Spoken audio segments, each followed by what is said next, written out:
Israel और Hamas के बीच जारी युद्ध में प्राथमिक ज़रूरत इस बात की है कि किसी भी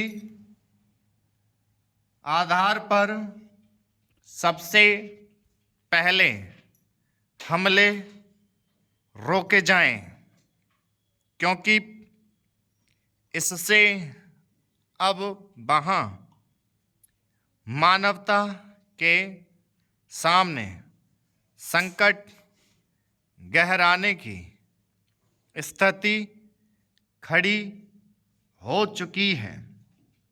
निश्चित तौर पर आतंकवाद को करारा जवाब दिया जाने चाहिए, लेकिन अगर इस क्रम में व्यापक पैमाने पर आम लोग मारे जाने लगें और आतंकवादियों को बहुत ज़्यादा फर्क नहीं पड़ रहा हो, तो ऐसे हमले हमेशा ही सवालों के कटघरे में होंगे।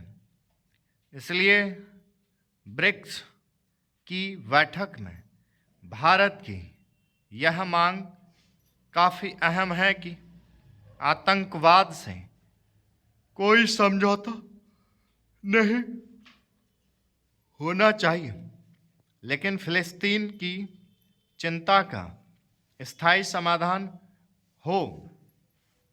यह छिपा नहीं है कि हमास के हमले के बाद इजराइल की प्रतिक्रिया से शुरू हुए युद्ध ने जो शक्ल अख्तियार कर ली है, उसका शिकार केवल आम लोग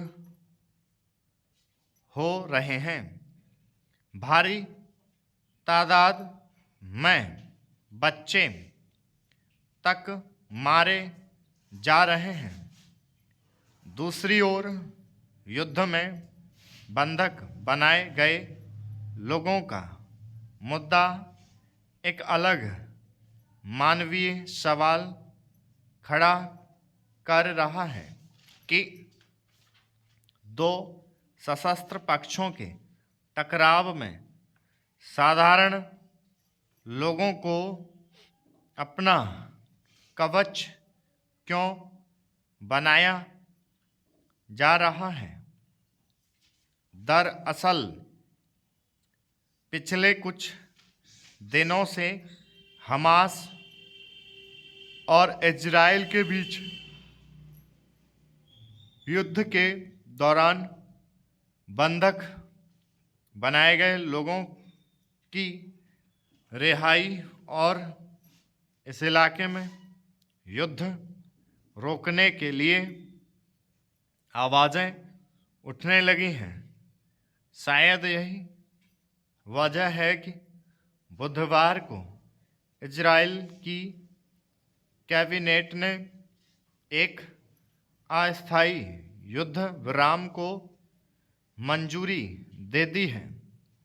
हालांकि इसकी मुख्य वजह उन 50 बंधकों की रिहाई है जिनकी सुरक्षित वापसी के लिए इजराइल ने हमास के साथ एक समझौता किया है।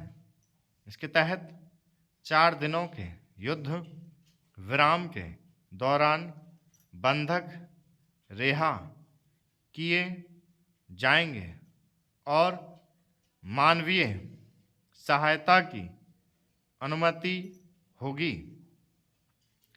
साथ ही हर अतिरिक्त 10 बंधकों की रिहाई पर युद्ध विराम को एक और दिन के लिए बढ़ाया जाएगा। यह विचित्र है कि एक और बंधकों को आज़ाद कराने के लिए युद्ध को स्टॉप